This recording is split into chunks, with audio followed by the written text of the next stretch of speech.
Bijan322 is the manager of global learning technologies here. He has been with AMD for a really long time. I won't. it's a while.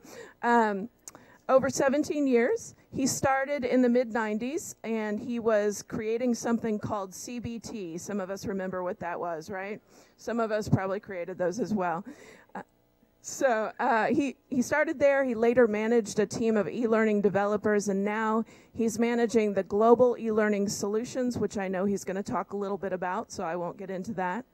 Bijan has a PhD in instructional design and technology from UT Austin, and he lives here in Austin. His house must bleed orange because his wife is a graduate of UT, and I understand their son is also a graduate of UT, so not too much rivalry there, right?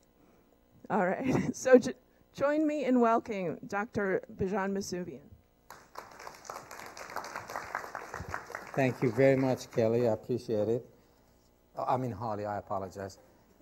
By the way, before I forget, actually, I don't need this, I think. Is my mic off? Great, thank you. I know I tend to forget things, so I wanted to not only thank Holly, but also Clay Lieben. Clay and I, as well as Alan, who is in the audience, the three of us go way back to the early 1990s. The three of us were working for the state back then. And so I'm glad both of you, as well as everyone else, was able to make it today. Also, Jennifer Cox in the back, thank you very much. And Sally, they helped a lot. Sally Brew helped a lot with the logistics for this meeting, so I'm grateful to all of them. And I hope I'm not forgetting anybody else, Jen. Am I? Okay. Yeah.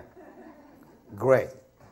So, as Holly mentioned, I've been here for a while, and some of the folks here in the table were asking what's my secret, and I said, I don't know. Maybe they haven't figured out a way to fire me yet, but AMD, like many other companies, have been through a lot of ups and downs and peaks and valleys. It's not surprising, especially with the high tech and the semiconductor industry. But it's been a very interesting, very productive for me professionally journey of 17 years. So to take you back, when I joined AMD, this is where I worked. I know none of you recognize, including AMD folks who are here, don't recognize this building because it's part of our old campus, which was at Ben White and Alvin Devane, about a mile or so east of 35 on Ben White. And this particular building actually was a rented facility called Sierra Tech. It's still there, probably up for leasing in this kind of economy. But we had renamed it AMD Learning Center, a two-story building. On the first floor, we had probably 10 or 11 large classrooms. And on the second floor, we had a staff of about 24 or 5 L&D professionals, learning and development professionals. That was the peak of learning and development at AMD. But things over the years, following years, changed, not just at AMD, but I think at a lot of companies, global companies, and we'll get into some of the reasons for that. AMD had its own reasons as well. But right now, those 10 or 12 classroom spaces are down to 2 for L&D in this campus, and those actually happen to be right under you in this very building.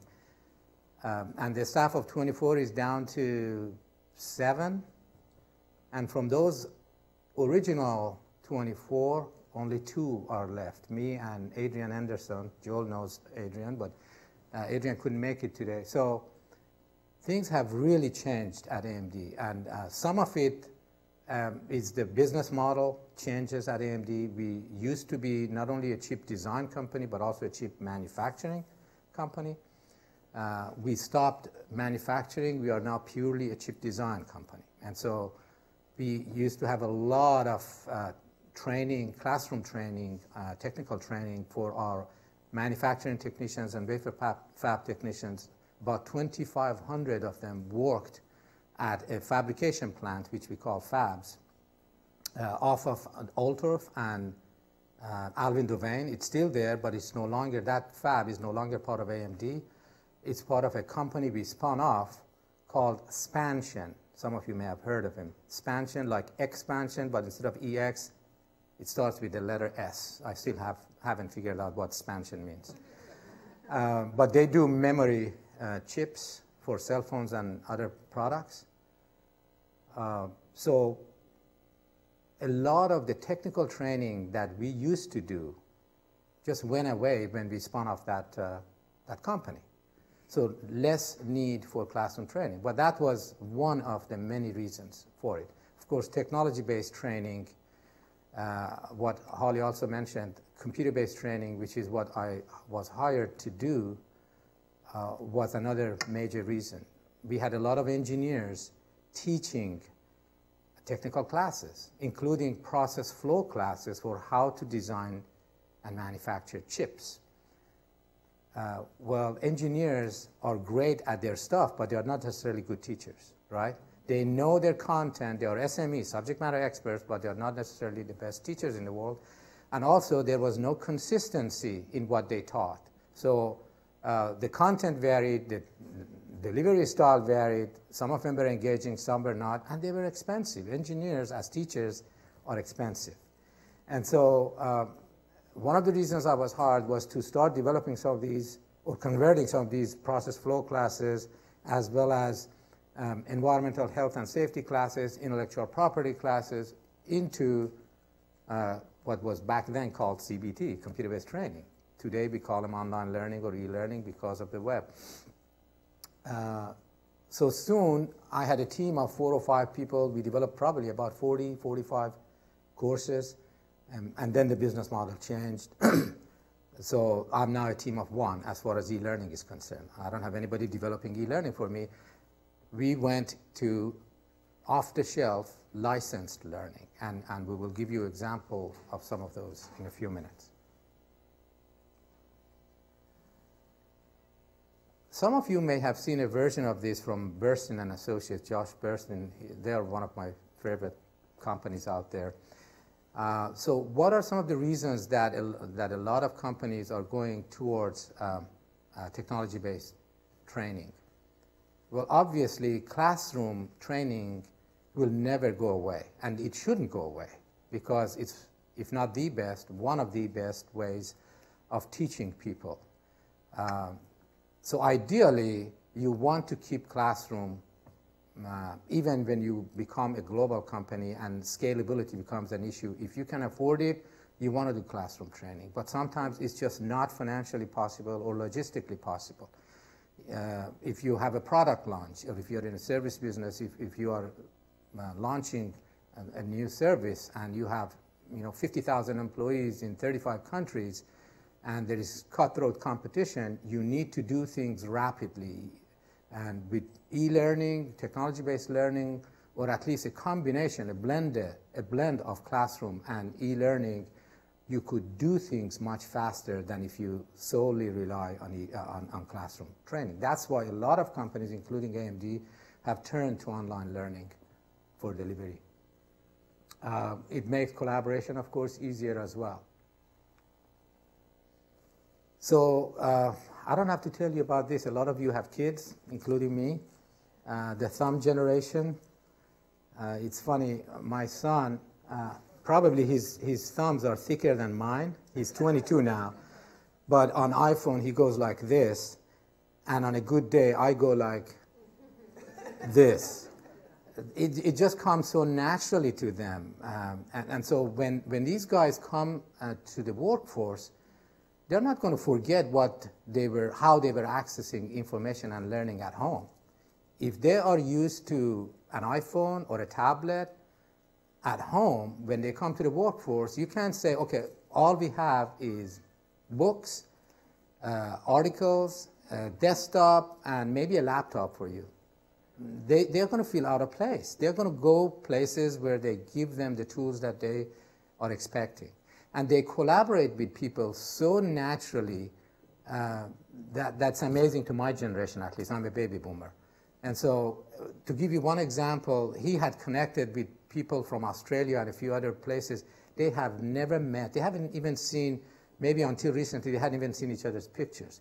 But he had to build an app, and he didn't know how to, and he just got into a dialogue with a few friends, and somebody, a student in Australia, the next morning had done it for him and sent him the link and said, here it is, go for it. So again, when they come to a company like Dell or AMD and IBM, if we don't provide those kinds of collaborative tools for them, they will feel out of place. And so that's why technology-based learning comes naturally to them, and we have to meet that need or they're going to go elsewhere. And of course, the tools. The tools themselves are changing us. How many of you, if there is anybody here who is not on LinkedIn, please raise your hand. Okay. How about Facebook? So, I mean, social learning and social collaboration is here to stay. Don't let anybody fool you. You remember when some people said the internet was a fad? No. The internet is here to stay. Social learning and informal learning is here to stay. Okay? So a lot of us are still used to the idea of training consists of going to a location like a classroom, having a teacher teach you something, or even going online and taking a course, an e-learning course. Those are examples of learning. But how many of us are spending time during a given month doing formal training versus informal? Just observe yourself for a week and see how much of what you learn is in a structured setting versus an unstructured setting, like Googling things. I remember the first time somebody, probably 10 years ago, told me, oh, I'm going to Google that. And I said, what? Because that was the first time I heard the term as a verb, Googling, right? In fact, back then, I think Alta Vista and some of those older search engines were still popular. Anyway, so technology itself is changing the way we learn and the way we work, and we need to be aware of that. And who hasn't experienced a merger, acquisition, or restructuring or new leadership in the past 5 years? Raise your hand. You know, in the middle, I'm giving you the example of SAP, SuccessFactors, and Plateau because Joel and I can identify with that. Plateau, some of you may be familiar with it, was a Tier 1 learning management system, LMS. So at AMD, until very recently, we didn't have a global LMS. I heard that Dell at the time, at some time in the past, had 12 learning management systems. 19. At least 19? Okay, so I was going to say that we beat you to that because we had 19. So I guess we tie that, right? So we have been, of course, I don't call all of our 19 true LMSs. Some of them were maybe Excel worksheets. but the fact remains that we had a lot of learning management systems, and we wanted to go to one AMD, one LMS. That's our vision. We commit to Plateau, and within a few months, SuccessFactors buys Plateau. SuccessFactors, now that was good news for us because we already were using SuccessFactors as our performance management system. So we said, okay, one less vendor to deal with. Within a couple of months, SAP buys SuccessFactors.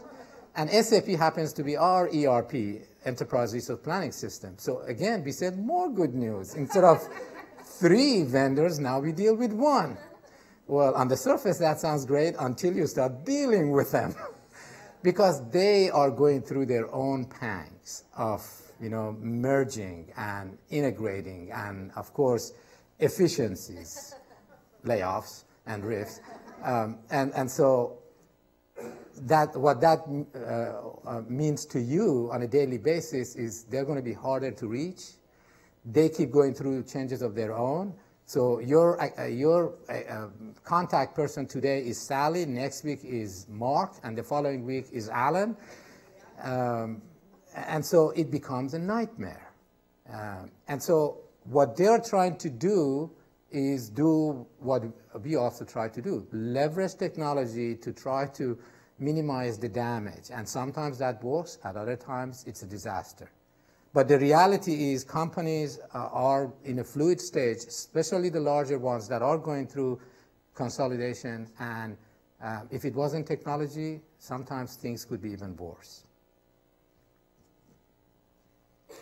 I think pretty much everybody by now here knows the advantages of online learning. I don't have to go through these bullets. I think none of these are secrets anymore, but I just wanted to give you a quick laundry list of some of the obvious advantages of technology-based learning.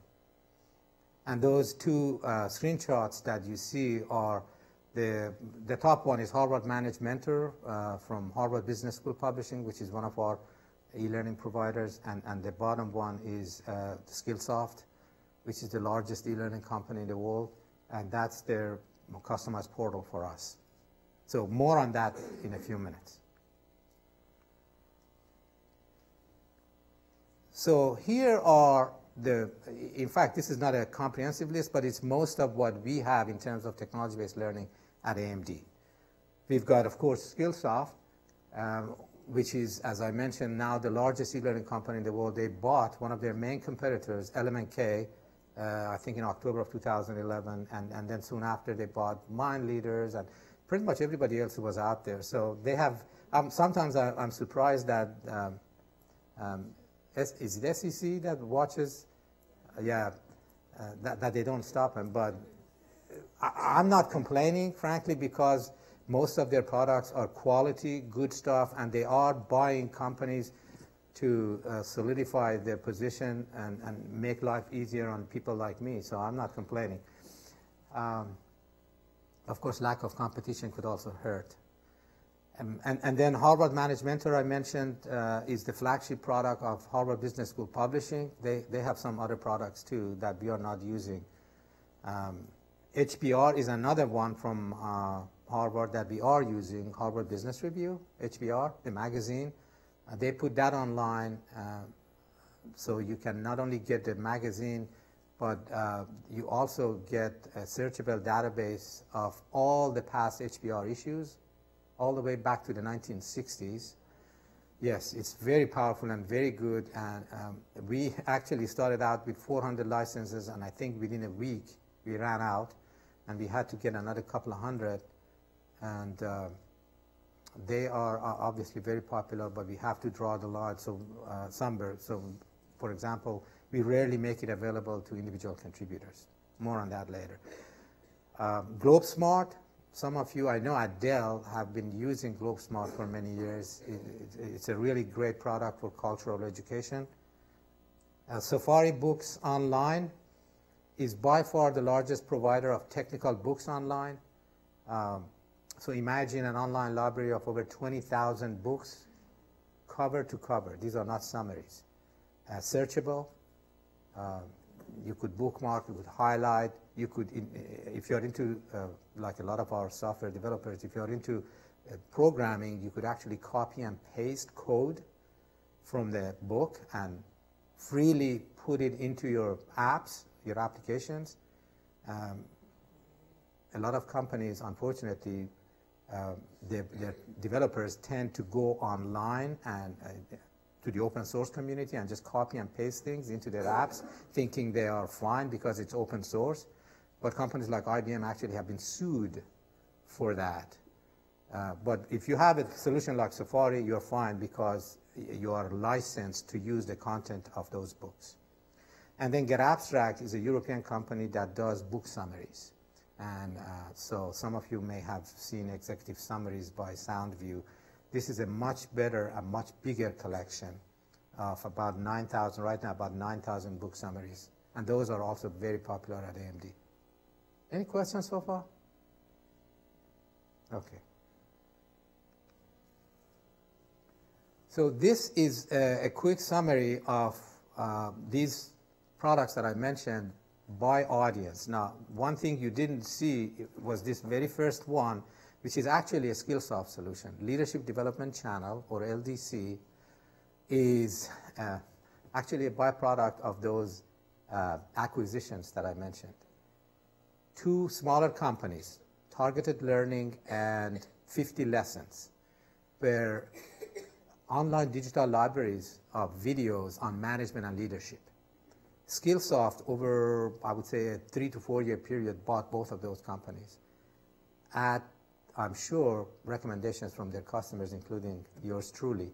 I said, if you want to round out your solutions, you need digital video. And so Leadership Development Channel is now a library of about 3,000 videos that range from a minute to 2 hours in length.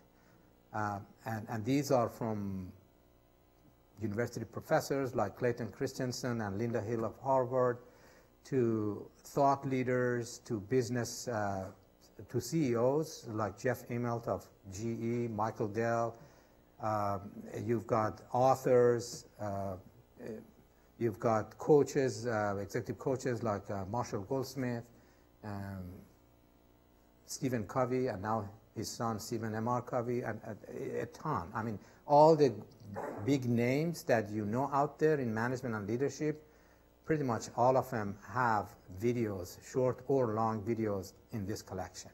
And we just launched this at AMD, I want to say 2 weeks ago. And right now it's exclusively available to our CEO, his direct reports, and some hand-picked individuals. Any feedback on it yet from those folks? I have had one email from one of our directors that this is great. I'm going to be using this in our staff meetings regularly. Yeah. So only one initial email has gone out. So you can bet that I have other marketing emails waiting in the wing. I just want to give them a little more time before I send those out. Yes?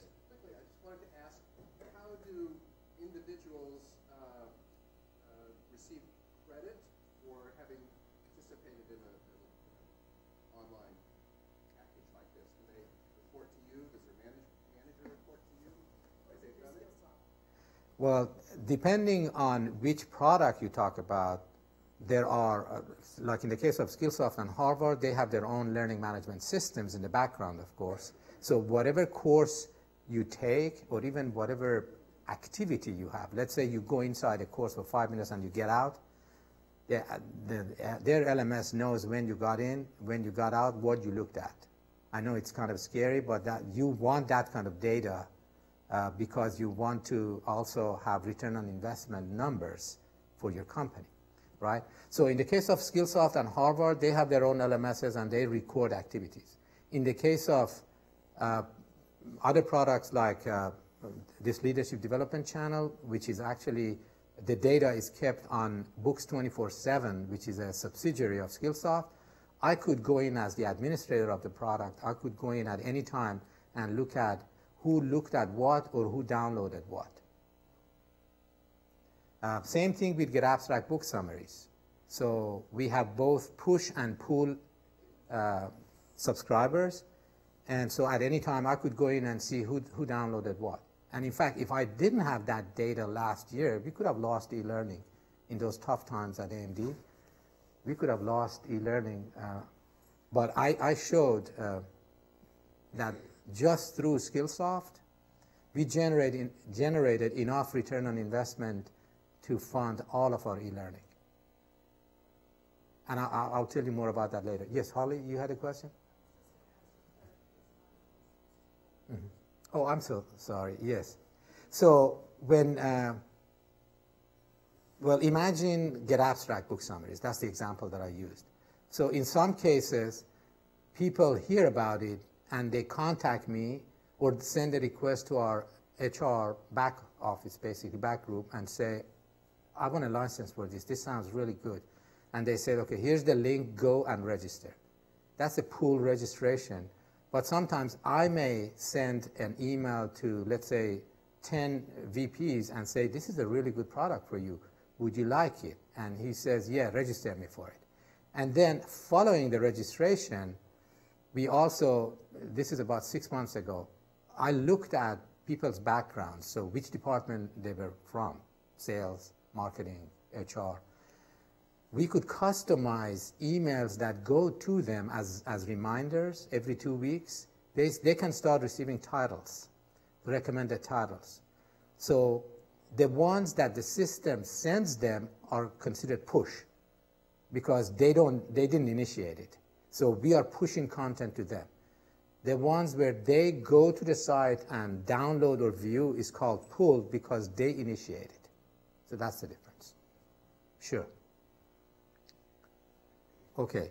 So Get Abstract, I mentioned, is a collection of book summaries. You see the audiences to the right. Can everybody read that, or am I supposed to read those for you? You can read that. Okay, good. Good, good. In the interest of time, so essentially there are some stuff that we have set aside for executives and even all the way up to our CEO and his C-suite. There are others that are for managers and senior managers, and there are stuff that are for individual contributors. And so you see the list here. HBR, again, is typically for upper management, Harvard Managed Mentor. Now you're getting to the middle of the pack, and then Skillsoft. Skillsoft has content for everybody, but a lot of their courses are long.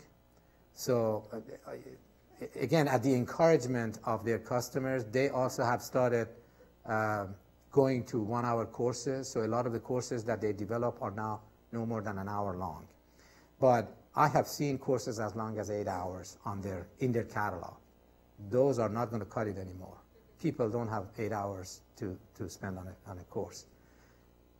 Safari, again, the same thing. I could go in and see who looked at what course or book, or what they downloaded. And then Globe Smart. Sure. How do you track that? Do you have to go into each and every one and pull that information all together, or is it pulled together for you on a dashboard? No, as I mentioned, I'm a team of one right now.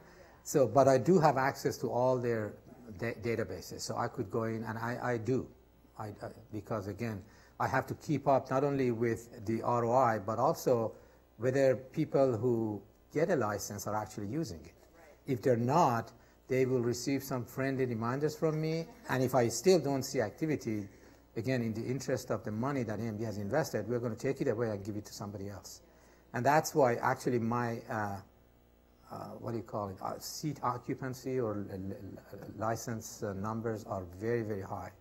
My Skillsoft is in the 90s, usually 90% percentile. Yes? Why did you, or maybe you didn't decide, but like at Dell, we have our Skillsoft courses come through our LMS. Did you purposely choose not to do that, or? We are actually at the beginning stages of doing that. The courses are, as we speak, not housed on the LMS, but the LMS is pointing to them. The courses are still resident on the Skillsoft's LMS. However, we haven't launched it yet through our LMS for 2 reasons. One is we are experiencing delays, especially in Asia and particularly in China. They're very slow, in some cases no connection at all, to our LMS within SuccessFactors. And again, that's one of the pangs of that integration that I was telling you about. So Plateau is now a module within SuccessFactors, and SuccessFactors itself is part of SAP. So I don't know how many servers are doing what in the background, but we are experiencing slow access.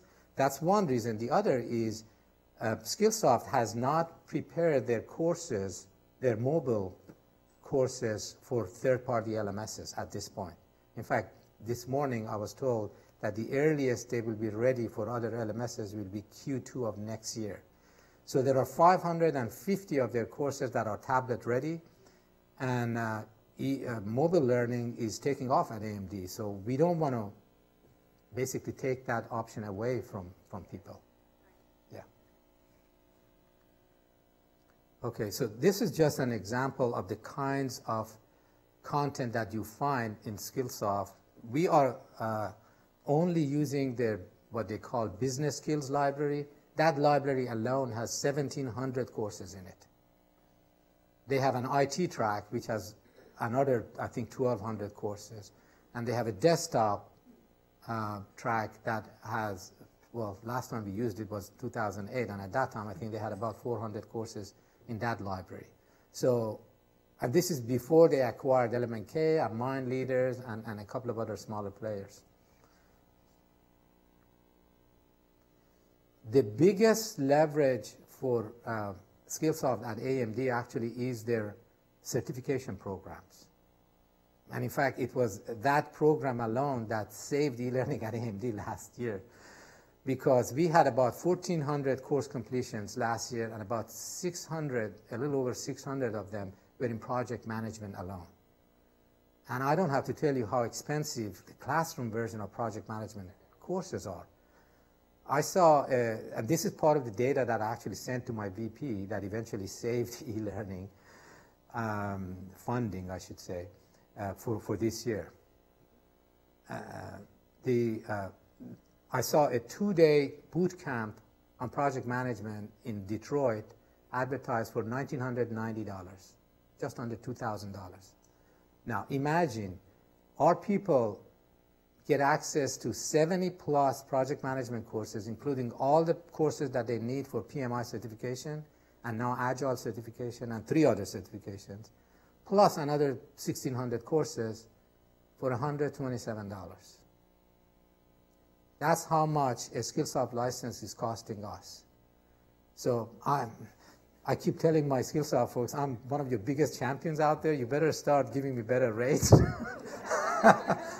And so they appreciate it. But if I hadn't seen real numbers, obviously I wouldn't push it. But I've seen people using project management day and night. Well, yeah, in Asia, their day is our night. But the fact remains that just the Skillsoft project management courses saved AMD last year about $345,000. And the entire cost of e-learning at AMD right now, as we speak, is a little over $200,000. So how could the CEO and their VP say no to that? That was just project management, not the other stuff. Yes? So you have that license fee. I think I saw on the earlier slide that you're limited in the number of licenses as first come, first served. What if an exec came to you and said, I want to get licenses for everything in my org? Would you go get another batch of licenses, or would you say, sorry, they're all taken up, you have to wait your turn? No, if they give me the money, of course I'll get it the next day. No, but I'll tell you, it is on a first come, first serve. And in the last 2 years, in December, we are from January to December with Skillsoft. In December, we actually have gone over. So we are, 2 years ago, we had 500 licenses. No, actually 400 licenses, and we went over in December by maybe about 10 or 15. And Skillsoft said no problem. Last year, we went up to 550, and we went over by 90. And Skillsoft still said no problem. See, that's one of the many reasons that I like them, because they're very flexible. I could also give you the other end of the spectrum where one e-learning company is very inflexible, and they may lose our business next year or late this year. So it's on a first come, first serve. When we run out, we start a wait list. But at any time, if a VP comes to me and says, I need 100 licenses, and if I'm out, I'm going to tell him or her we have 2 options. One is to start a wait list for you, or you give me the funds, we'll get you the licenses. Okay? Yes? How do you make this a value and a priority for people to get them to take the courses? Well, in some cases, I don't need to do any push, because people have found the value, especially people who are trying project management, Six Sigma. There are a bunch of different certification programs that you're seeing here. The 2 that are most popular at AMD are project management and Six Sigma, so I don't have to push anything to them. The others, yes, it does take education, and all you can do is a combination of different marketing approaches, from not only promoting it online and sending them emails, but going to their staff meetings. I've done that many, many times. I'm doing it like in the next 2 weeks, I'm doing 2 or 3 others. So you go there and present the value to them. In other cases, we had a PowerPoint with voiceover that was running on all of our monitors. When I had other colleagues in different sites, unfortunately, none of them are at AMD anymore. They would do the same things for me.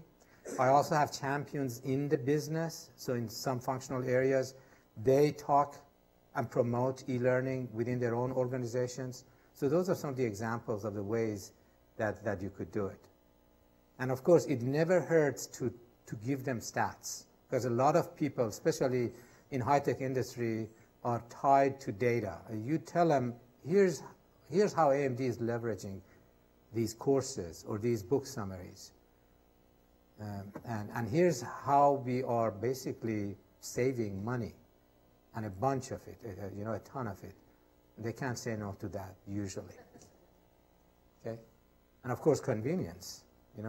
Convenience. It's at your fingertips 24/7, 7 days a week, regardless of where you are in the world. Yes, Holly.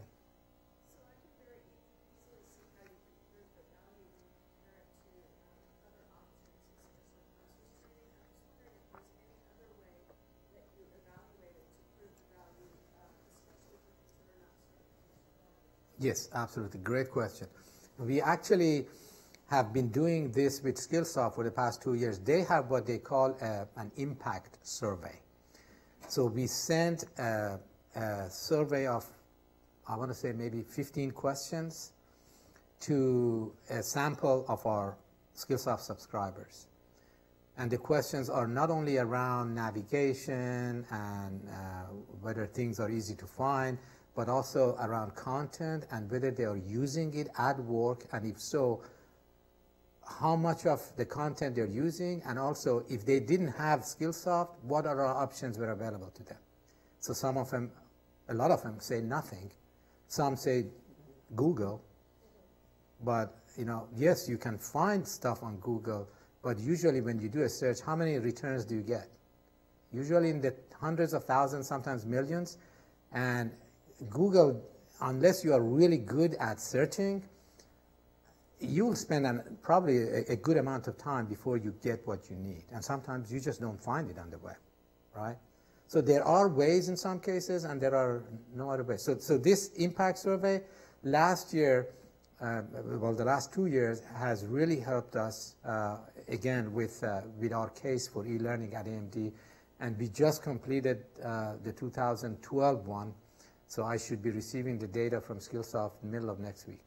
So that's what I would recommend. If you are still at a stage where you have to validate e-learning at your company, try to do it with numbers and also with anecdotes and stories, qualitative data.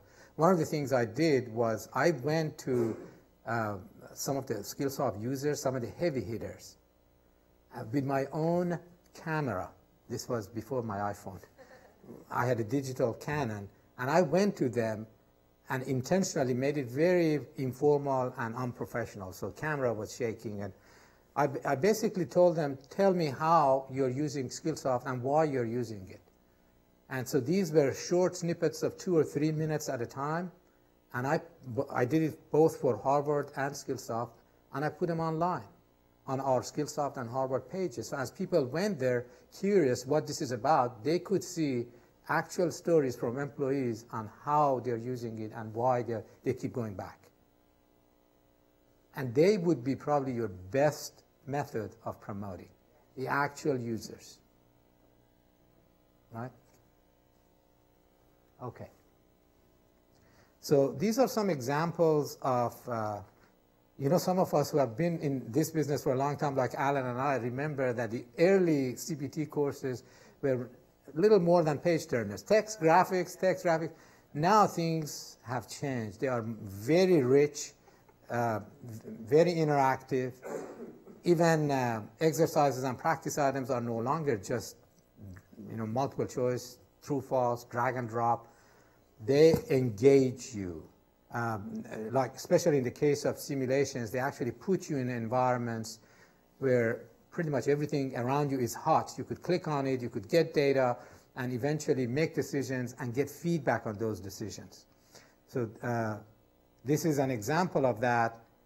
So everything that you see in this office, all these arrows are actually hot.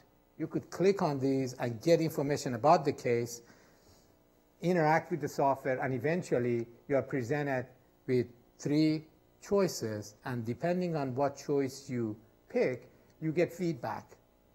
So it's a far cry from the early CBT days.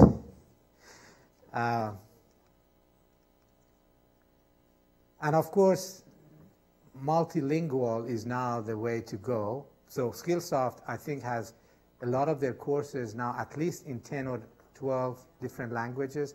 We are subscribing to their Mandarin courses. They have about 300 of their courses in Mandarin now, and our Chinese and Taiwanese colleagues are using those. I want to make sure that I need to speed up a little bit. So Harvard Managed Mentor, a series of 40 different modules. They are focused almost exclusively on management and leadership competencies, but some individual contributors, especially high potentials, find those valuable. So at AMD, we occasionally make those available to individual contributors as well. HBR, Harvard Business Review, I mentioned, not only you get access to the online version of the magazine and earlier issues, but they have blogs, and I tell you, some of those blogs are even better than the articles. There was one blog on Steve Jobs and how he solved the innovation dilemma. Are you familiar with that book by Clayton Christensen of Harvard, Innovation Dilemma? Anybody who is into innovation, that's like their Bible. So Steve Jobs, apparently, he had like a list of 10 favorite books, and that was one of them. And he, according to this blog, solved Clayton's innovation dilemma. The dilemma was, what are you going to produce that everybody would like without undermining your own business?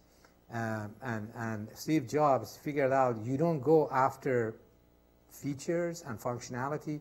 You look at end users and what they need, and you design a product that meets those needs. And the biggest example, of course, was the iPod. Sony Walkman was there for years, right? iPod completely supplanted it. And then the iPhone, well, before iPhone, we had cell phones, right? We have had cell phones since the 70s. They were analog and eventually became digital, but iPhone was another cell phone, but it met customer needs. What about iPad?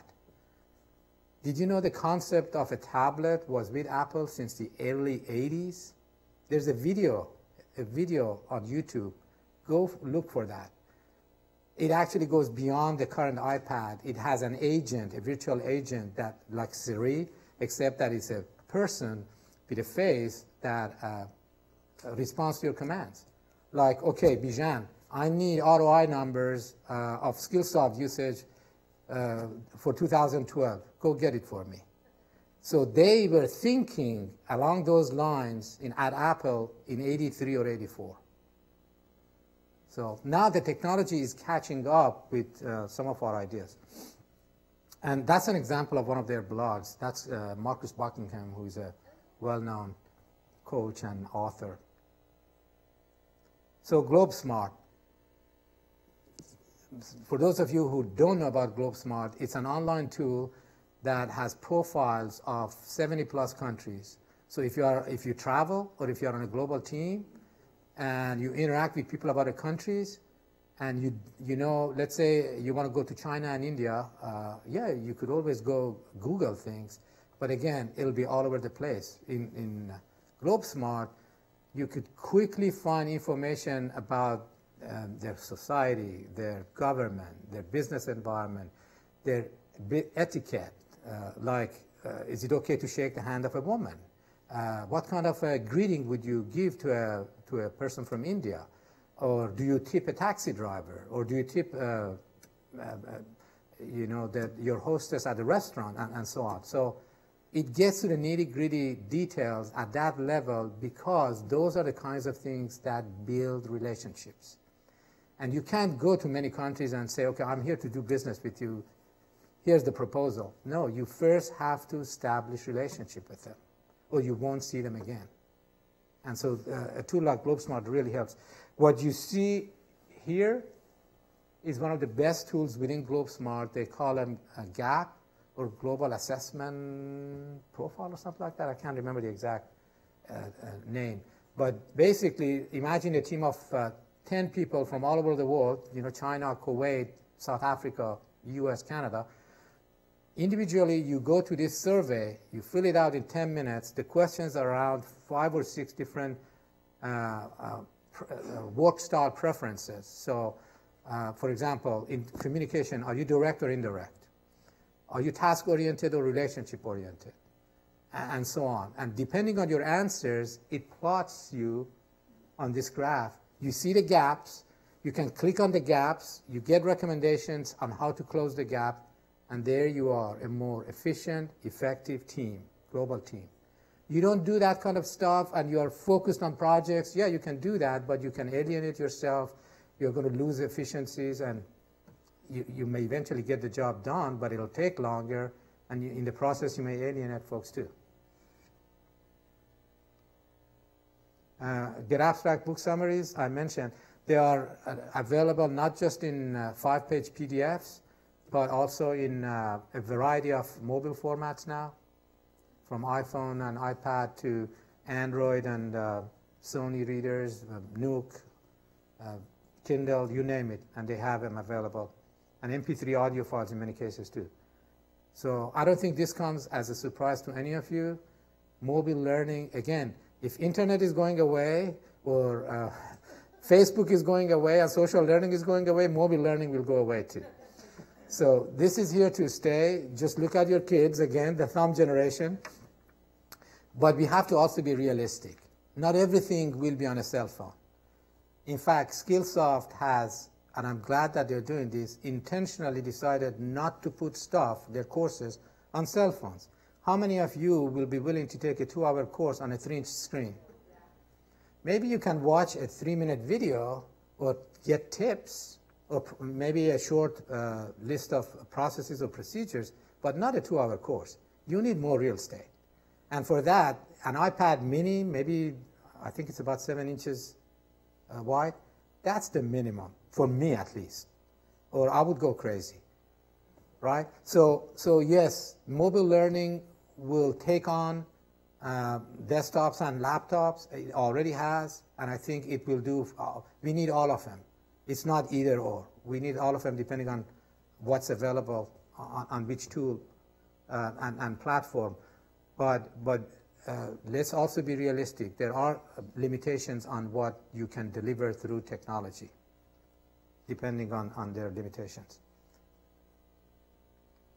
To give you an example, Get Abstract, that book summary collection that I mentioned, I was talking with them about a month and a half ago, and when I looked at our data, we were at 41% mobile in February, last month at AMD. They said, wow, this is a lot because our average global customer is at 25%. So I thought about it, and then I said, well, that's not entirely surprising because we are in the high-tech world. Our engineer, half of our population probably is engineers, and a lot of them are used to doing stuff on their mobile laptops, tablets and iPhones and different kinds of cell phones. So it comes naturally to them. And Get Abstract actually was one of the first e-learning providers to go after mobile. Safari is another one. In fact, they bought 2 small companies recently that is going to take them to a whole new level in mobile accessibility of those technical books that I mentioned earlier, Safari Books Online.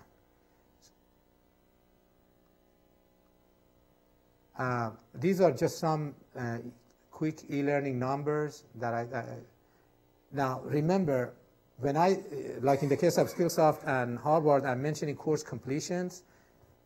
That's like the old days when you judged training by how many people showed up in a class. In other words, roster, how many people, oh, okay, so that means you have an effective strategy because 30 people showed up.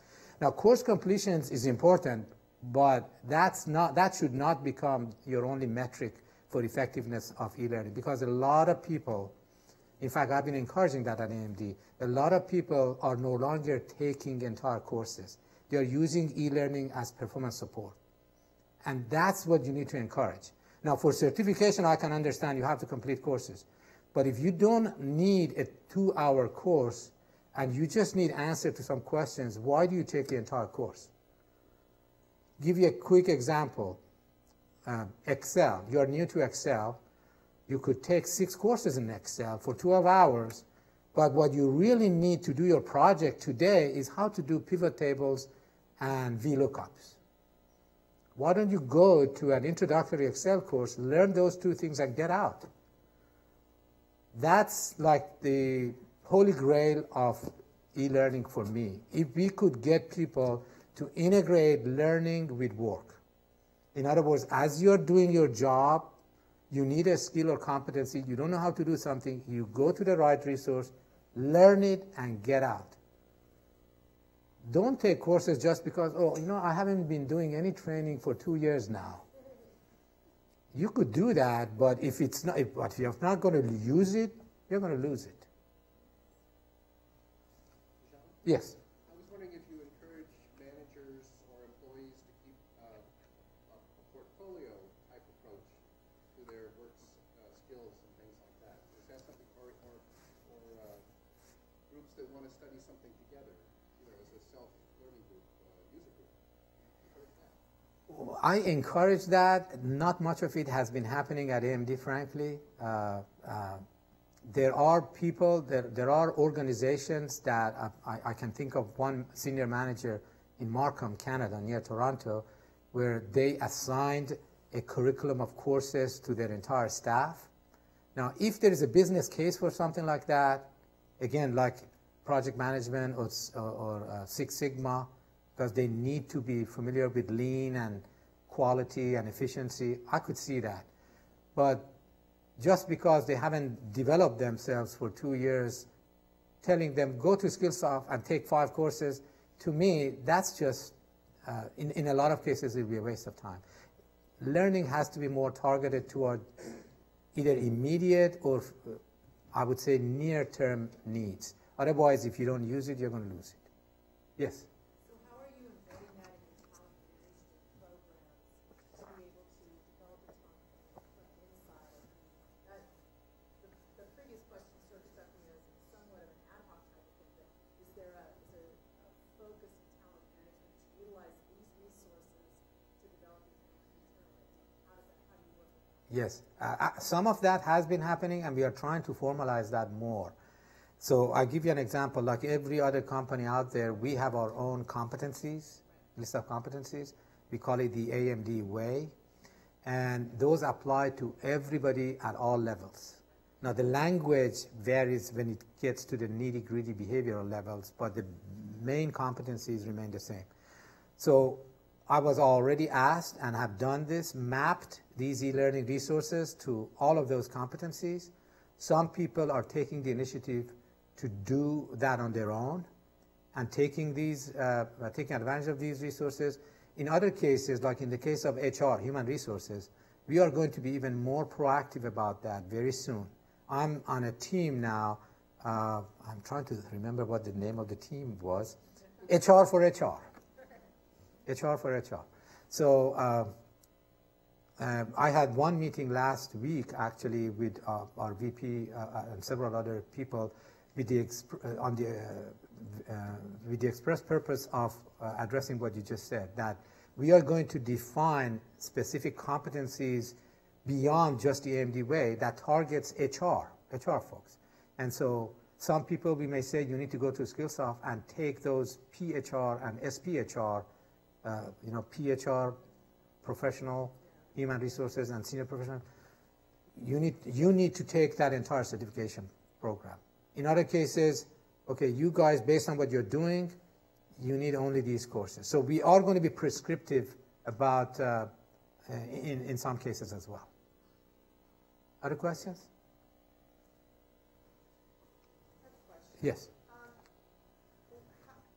Any kind of leaders or executives that you're working with, are they like I love the kind of the just-in-time performance-based learning, but I find that in my company the executives are very much on how many training hours, things that really don't necessarily apply to performance. Do you run against that in AMD, and how do you We haven't run against that a whole lot, there is some of that thinking still here too.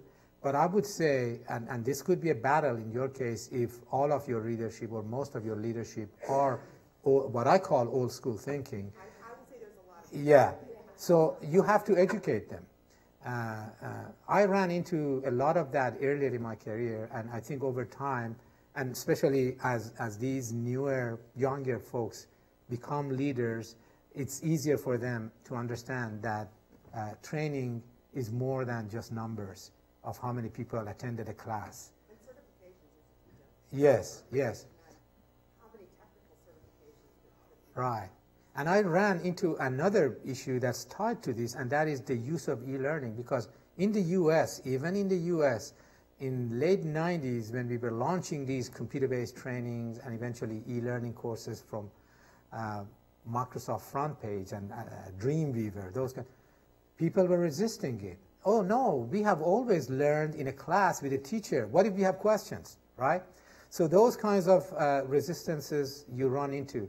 Now I'm experiencing the same thing in Asia, especially in China and the greater China region. They are used to having live interaction with an instructor. But unfortunately, in their case, they are now having to learn the hard way that a lot of their learning will have to come through online. And now I see them opening up, gradually opening up, and I see course completions from China, both for Skillsoft and Harvard. Questions? Okay. I know, yeah, I'm almost out of time. So just a couple of more slides. I mentioned Facebook. Well, there is Facebook for the enterprise too. And I know some companies like Dell and now us are using Jive, which is like social networking for the enterprise. We have rebranded it as AMD Connect. And so this is a way for AMDers to get to know each other, but also talk not just business, but also interests and hobbies as a way to develop collaboration and friendship. And so I'm on there. I've put some even personal pictures there, just like Facebook. I also have sort of like a channel where I promote e-learning. So this one is on Get Abstract Book Summaries. So I am letting them experience it firsthand without a license, so they can download some PDFs and also MP3 versions of those books. And at the bottom here, I'm actually providing links to mobile apps. So if they have an iPad, they could quickly download information on how to get the iPad app installed and what kind of additional features and functionalities it'll give them if they do the download of the app versus just browsing through Safari. Oops, I think that was the last one. So any other questions, comments? Great. Thank you. Holly, did you have a question? Okay. Well, thank you. My pleasure. Again, thank you, Clay, for inviting me and reaching out to me. It's been years since we really saw each other, I think several years, so I appreciate it. Thank you.